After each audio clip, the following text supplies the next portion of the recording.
Hello everyone, welcome to Bio Planet. और आज का जो हमारा टॉपिक है वो है structure of sperm from human reproduction. तो सबसे पहले जो हमारा पॉइंट आता है फ्रॉम एनसीईआरटी वो ये है कि let us examine the structure of sperm. Okay, तो सबसे पहले हम देखते हैं कि स्ट्रक्चर ऑफ स्पर्म होता क्या है। यहाँ पर हमारा फिगर 2.6 में ये दे रखा है दैट ये पूरा स्ट्रक्चर है। ठीक है, इसके अंदर क्या हो गया, हमारा हेड रीजन हो गया, नेक रीजन हो गया, टेल हो गया। और टेल पता है कैसी होती है? टेल लॉन्गेस्ट पार्ट होती है। Tail is the longest part of sperm. Fine, tail is the longest part. Fine, अब देखो सबसे पहले हम पैराग्राफ कवर अप करते हैं। So it is a microscopic structure, microscope से ही देखा जा सकता है। Compose of the head, neck, middle piece and tail. जो हमने अभी स्ट्रक्चर देख लिया, एक हमने क्विक रिव्यू ले लिया। नाउ सबसे पहले एक प्लाज्मा मेम्ब्रेन होती है जो इसको पूरी तरीके से इन्वेलप करती है, मतलब इसकी जो आउटर मोस्ट लेयर होगी उसको हम क्या बोलेंगे? इसको हम बोलेंगे प्लाज्मा मेम्ब्रेन। ठीक है, और ये क्या कर रही है? इसको पूरी तरीके से इन्वेलप कर रही है। ठीक है, स्पर्म हेड के अंदर क्या होता है? It contain the elongated haploid nucleus. ये इंपॉर्टेंट है। कैसा न्यूक्लियस होता है स्पर्म के अंदर? हैप्लॉइड न्यूक्लियस होता है। ठीक है, डिप्लॉइड नहीं होता है, क्योंकि ऑब्वियसली जो हमारा ओवम होगा वो भी हैप्लॉइड होगा। ठीक है, और जो हमारा स्पर्म होगा वो भी कैसा होगा? स्पर्म भी हैप्लॉइड होगा, स्पर्म भी हैप्लॉइड होगा। तभी जो हमारा ह्यूमन बन के आएगा वो कैसा बन के आएगा? वो हमारा डिप्लॉइड बन के आएगा। ठीक है, कैसा बन के आएगा? डिप्लॉइड बन के आ रहा है। मतलब यहाँ पे कितने हो जाएंगे? 46 क्रोमोसोम हो जाएंगे। ठीक है, यहाँ पर हमारे 23 पेयर होंगे और यहाँ पर हमारे 23 नंबर होंगे। यहाँ पर भी हमारे 23 नंबर होंगे। Now anterior portion which is covered by the cap like structure. अब सबसे आगे क्या होता है? सबसे आगे एक कैप लाइक स्ट्रक्चर होता है जिसको हम एक्रोजोम बोलते हैं। एक्रोजोम के अंदर क्या होता है? Acrosome is filled with the enzyme, जो कि फर्टिलाइजेशन के लिए बहुत इंपॉर्टेंट है। इनके बारे में भी हम डिटेल में भी देखने वाले हैं। एक्रोजोम क्या करे? It is filled with the enzyme, जो कि फर्टिलाइजेशन के लिए इंपॉर्टेंट है। मिडिल के अंदर क्या होता है? मिडिल पोर्शन के अंदर माइटोकॉन्ड्रिया होता है। बहुत ढेर सारे माइटोकॉन्ड्रिया होंगे जो क्या करेंगे? जो इसको एनर्जी देंगे। ठीक है, और टेल क्या कर रहा है? टेल स्पर्म को मोटिलिटी प्रोवाइड कर रहा है। तो ये हमारा एनसीईआरटी का पैराग्राफ हो गया। अब हम इसको एक बार डिटेल में देख लेते हैं। सबसे पहले outer most structure plasma membrane कैसा होता है? लिपिड बाइलेयर का होता है। ये हमारा जो कैप लाइक स्ट्रक्चर है जिसको हम एक्रोजोम बोलते हैं, ये क्या होता है? सबसे इंपॉर्टेंट पॉइंट, ये मॉडिफाइड गोल्गी एपरेटस होता है। ठीक है, इसके अंदर कौन कौन से एंजाइम होते हैं? हाइड्रोलिटिक होते हैं, प्रोटियोलिटिक होते हैं। ठीक है, हेल्यूरिनेज होता है और एक्रोजिन होता है। दीज आर द एंजाइम जो कि हमारे एक्रोजोम के अंदर प्रेजेंट होते हैं।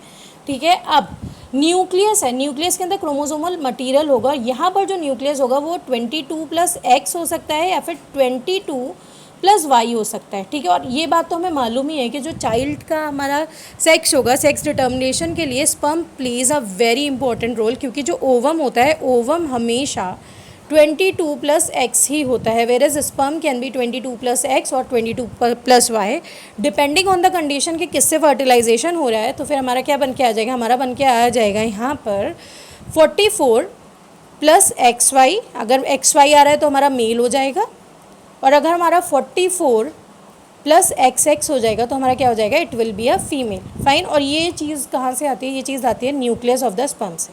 नाउ यहाँ पर हमारा एक क्या पोर्शन है? This is the centriole. Fine, this portion is having the centriole. Centriole में सबसे पहले हमारा प्रॉक्सिमल सेंट्रियोल होगा। इसको कॉन्स्टिट्यूशन 9+0 होगा। ठीक है, और ये क्या करता है? This is used post fertilization, that is पहली क्लीवेज के टाइम पे, फर्स्ट जो हमारा क्लीवेज डिवीजन होगा उसके टाइम पे हमारा ये सेंट्रियोल यूज अप होगा। Then what we have the next one over here. ये जो है ये हमारा डिस्टल सेंट्रियोल है। डिस्टल सेंट्रियोल क्या होता है? ये हमारा बनाता है एक्सियल फिलामेंट, और ये किसके लिए रिस्पॉन्सिबल है? विप्लैश मूवमेंट के लिए। जो स्पर्म का विप्लैश मूवमेंट हो रहा है, it is because of the distal centriole. Fine, now ये हमारा पोर्शन हो गया, और ये जो टेल हो गया, tail is the longest part. Fine, अब हम आगे और देखते हैं और कौन कौन से स्ट्रक्चर्स हैं इसके अंदर। माइटोकॉन्ड्रिया, तो ये जो माइटोकॉन्ड्रिया है ये यहाँ पर ऐसे, और आपको दिख रहा है ना इसका स्ट्रक्चर कैसा है? It's like this. ठीक है, तो माइटोकॉन्ड्रिया सबसे पहले एनर्जी दे रहा है फॉर द स्विमिंग। ठीक है, तो ये क्या हो गया? It is a power house of cell होता है, हमें मालूम है। ये यहाँ पर भी काइंड ऑफ लाइक एनर्जी दे रहा है, और ये जो एनर्जी बनती है ये किससे बनती है? फ्रुक्टोज से होती है। फ्रुक्टोज से जेनरेट होती है energy.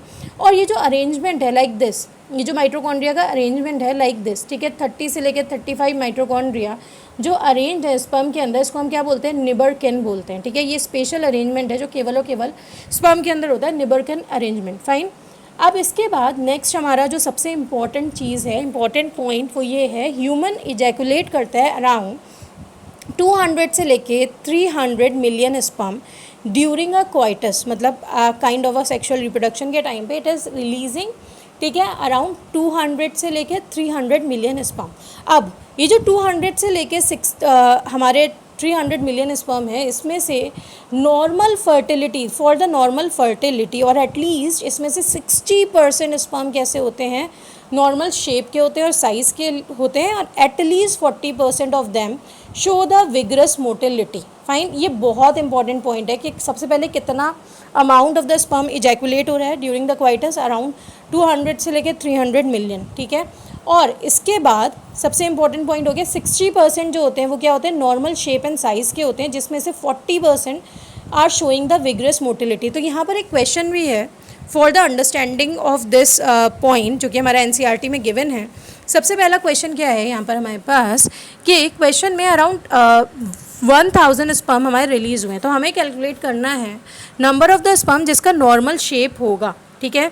Number of the sperm अगर हम नॉर्मल शेप के लिए निकालेंगे तो यहाँ पर 1000 से हम क्या कर देंगे, हमें मालूम है नॉर्मल शेप के लिए 60% होता है, 1000 इंटू 60%, ठीक है। तो यहाँ पर क्या हो जाएगा, हमारा आंसर हमारा हो जाएगा 600।